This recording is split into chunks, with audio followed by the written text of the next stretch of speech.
Hello दोस्तों, आज हम सामान्य विज्ञान के कुछ प्रश्न और उत्तर देखेंगे जो कि सभी परीक्षाओं में पूछे जाते हैं। जीव विज्ञान का पिता। तो जीव विज्ञान के पिता हैं अरस्तु। जीव विज्ञान के जनक अरस्तु को कहा जाता है। जैव विकास को सर्वप्रथम समझाया है लैमार्क ने। चिकित्सा शास्त्र के जनक हिप्पोक्रेटस। वनस्पति विज्ञान का जनक थियोक्रेटस। आधुनिक रसायन विज्ञान का जनक तो लेवोजियर को कहा जाता है। मानव खोपड़ी में हड्डियों की संख्या है 8। मनुष्य का हृदय धड़कता है 72 बार प्रति मिनट। 1 मिनट में यानी कि मनुष्य का हृदय 72 बार धड़कता है। स्वस्थ मनुष्य की श्वसन दर होती है 16 से 18 बार प्रति मिनट। मस्तिष्क का वजन होता है 1350 ग्राम। शरीर की सबसे बड़ी हड्डी है फीमर, जो कि जांघों में पाई जाती है। शरीर की सबसे छोटी हड्डी है स्टेपिज, ये कानों के मध्य में बीचों बीच में पाई जाती है। शरीर की सबसे मजबूत हड्डी होती है जबड़े की हड्डी।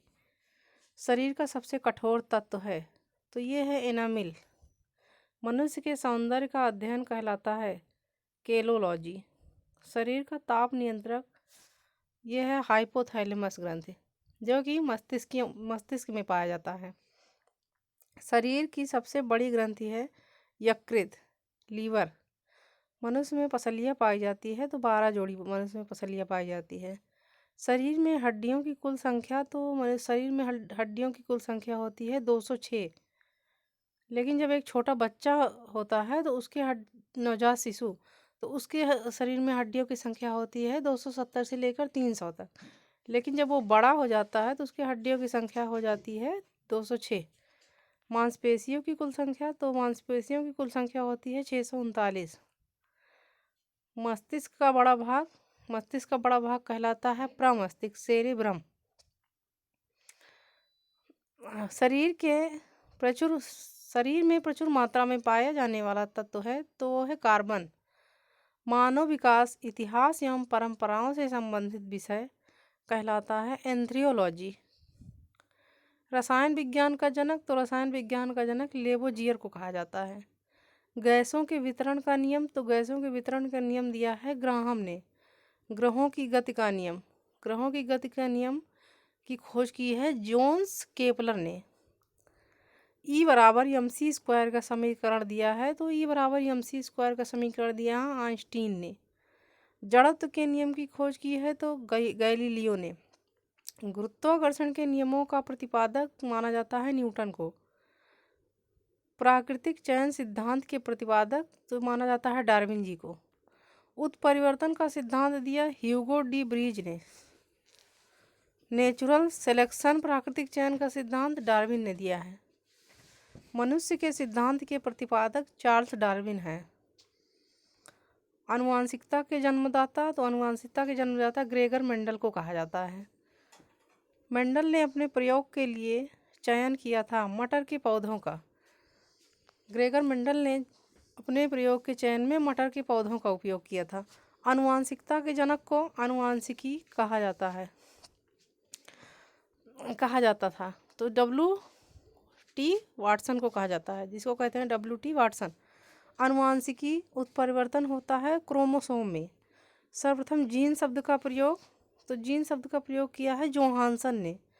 जीन उपस्थित होते हैं तो ये होते हैं गुणसूत्रों में। तो मनुष्य में कुल गुणसूत्रों की संख्या कितनी होती है? 24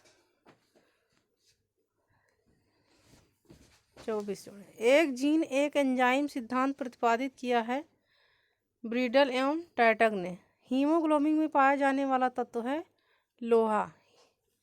हीमोग्लोबिन भौतिक है प्रोटीन। रक्त का थक्का नहीं जमता तो रक्त का थक्का हीमोफीलिया रोग में रक्त का थक्का नहीं जमता है। शरीर के अंदर रक्त को जमने से रोकता है हिप्पैरीन नामक प्रोटीन। हिप्पैरीन प्रोटीन का उत्पादन होता है यकृत द्वारा, लीवर द्वारा। रक्त का थक्का जमने में सहायक होता है प्लेटलेट्स। प्लेटलेट्स की मृत्यु होती है तो वो होती है प्लीहा में। रक्त का थक्का जमने में सहायक विटामिन, तो रक्त का थक्का जमने में सहायक विटामिन का नाम है विटामिन के। रुधिर का तरल भाग होता है, तो रुधिर का तरल भाग होता है प्लाज्मा। रक्त में पाई जाने वाली धातु वो है लोहा। रक्त का कितना प्रतिशत प्लाज्मा होता है, रक्त में कितना प्रतिशत प्लाज्मा होता है, तो वो होता है 55% प्लाज्मा। पदार्थ की चौथी अवस्था कहलाती है, तो पदार्थ की चौथी अवस्था प्लाज्मा कहलाती है। खून का रंग लाल क्यों होता है, तो वो होता है हीमोग्लोबिन के कारण। ब्लड बैंक कहलाता है, तो ये जो है स्प्लीन, प्लीहा में। ब्लड का कब्रिस्तान, तो वो भी प्लीहा कहा जाता है। ब्लड बैंक में खून सुरक्षित रखा जाता है 40 डिग्री फ़ारेनहाइट पर। रक्त समूह होते हैं ए बी ओ। रक्त समूह की खोज की है, तो वो की है लैंड स्टीनर ने। सर्वदाता रक्त समूह, तो सर्वदाता रक्त समूह ओ को कहा जाता है। सर्वग्राही रक्त समूह, तो वो होता है ए बी। रक्त की मात्रा शरीर के भार का होता है, तो 7%। शरीर में जो है खून की मात्रा होती है शरीर के भार का 7%। मनुष्य में रक्त की मात्रा होती है 5 से 6 लीटर तक होती है। आरबीसी का निर्माण होता है, तो ये होता है अस्थिमज्जा में। आरबीसी का जीवन काल होता है, तो ये होता है 120 दिन का। डब्ल्यूबीसी का जीवन काल कितना होता है, तो ये होता है 1 से 4 दिन तक। डब्ल्यूबीसी को कहा जाता है, तो इसे कहा जाता है ब्यूकोसाइट, ल्यूकोसाइट। आरबीसी को कहा जाता है, तो इसे कहा जाता है एरिथ्रोसाइट। आरएच फैक्टर का संबंध है तो वो है रक्त से। RH factor